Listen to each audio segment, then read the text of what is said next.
Director பண்ண comparing ரோல நான் பண்றேன் இப்போ. இந்த படத்தை பத்தி பேசுறதுக்காக இயக்குனர் கணபதி பாலமுருகனை அழைக்கிறேன். அனைவருக்கும் வணக்கம்.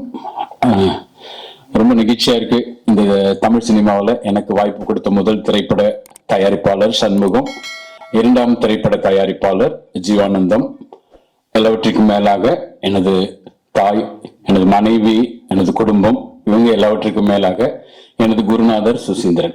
இப்ப நான் சொன்ன மாதிரி முதல் தயாரிப்பாளர், இரண்டாவது தயாரிப்பாளர், அடுத்து இந்த மூணாவது தயாரிப்பாளர் இளஞ்செழியன். ரொம்ப ரொம்ப கடினமான ஒரு சூழல்ல, பொருளாதாரத்துல மிக பின்தங்கி இருந்து ஒரு சாதாரண உதவி இயக்குனராக இருந்து இன்னைக்கு மூன்றாவது திரைப்படம் வந்திருக்கேன். அது நிச்சயமா ஒரு தனிமனித முயற்சியும் தாண்டி சக நண்பர்கள், சக தோழர்கள், சக குடும்பத்தினர்கள், உறவினர்கள், சார் ஒரு 3 படம் சினிமாவில் பண்றதே இன்னைக்கு ரொம்ப அபூர்வமான ஒரு விஷயமா தான் இருக்கு. கடினமா தான் இருக்கு.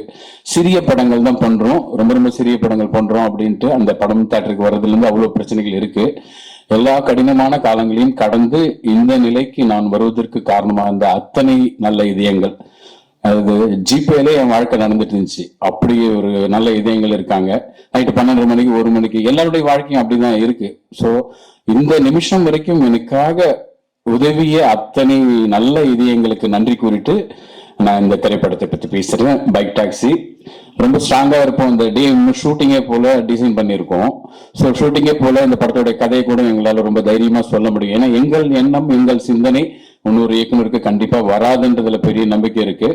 ரத்தன சுருக்கமா இந்த படத்தினுடைய கதையை சொல்ல முடியும்.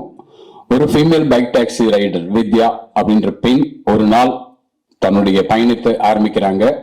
அவங்க சந்திக்கிற 6 பயணங்கள், 6 சுவாரஸ்யமான மனிதர்கள், 6 பேர் இருக்காங்க இந்த படத்துல. இன்னும் நிறைய நடிகர்கள் இருக்காங்க. இருந்தாலும் அவங்கள முறைப்படி நம்ம அறிவிக்கணும். காளி வெங்கட் மாதிரி, வையாபுரி அண்ண மாதிரி சில பேர் உடனே வந்தாங்க இல்லைங்களா. அந்த மாதிரி இந்த திரைப்படத்துல ஒரு பெண் பைக் டாக்ஸி ஓட்டுநர் சந்திக்கிற 6 சுவாரஸ்யமான கதைகள். ஆந்தாலஜி கிடையாது, இது என்டையர் 6 கதைகள்லையுமே வித்யா என்ற பெண் கனெக்ட் ஆயிருப்பாங்க.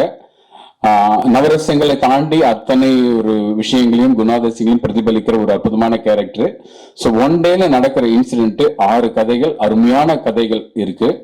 ஸோ அது அதே சமயம் நீங்க எதிர்பார்க்குற மாதிரி இன்னைக்கு 2024ல மஞ்சுமல் பாய்ஸ்னு ஒரு படம் மிகப்பெரிய வெற்றி, சாதாரண வெற்றிகள மிகப்பெரிய வெற்றி. எல்லா இயக்குநர்களுமே அப்படி ஒரு பெரிய வெற்றிக்காக தான் சார் எழுதுறாங்க, திரைக்கதை அமைக்கிறாங்க. நிச்சயமா இப்ப சமீபத்துல இருக்கிற ஒரு வெற்றியை நம்ம கொண்டாடித்தான் ஆகணும். அப்படி எந்த விதத்திலும் எல்லா இயக்குனரும் ஒரு பெரிய வெற்றி படம் கொடுத்ததுக்கு தான் நினைப்பாங்க. அப்படி ஒரு பெரிய வெற்றி படத்தை கொடுக்கணும்ன்ற நம்பிக்கையோடு வந்திருக்கோம். ஸோ படத்தோடைய முதல் நாள் பூஜை ஷூட்டிங்கு நாளைக்கு, அதுக்கப்புறம் தான் பிளான் பண்றோம். இந்த படத்தோட கதையை நான் உங்களுக்கே சொல்லியிருக்கேன்.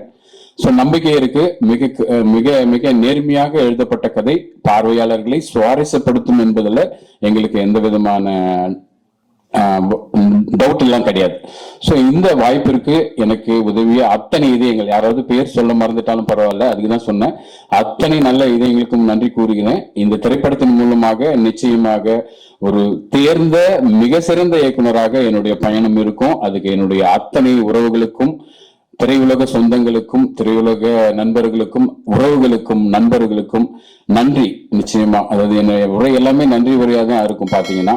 ஸோ நன்றி அப்படின்றத தாண்டி அன்பை விதைக்கிறோம். பேரன்பு பெருத்தோங்கட்டும். மிக்க நன்றி.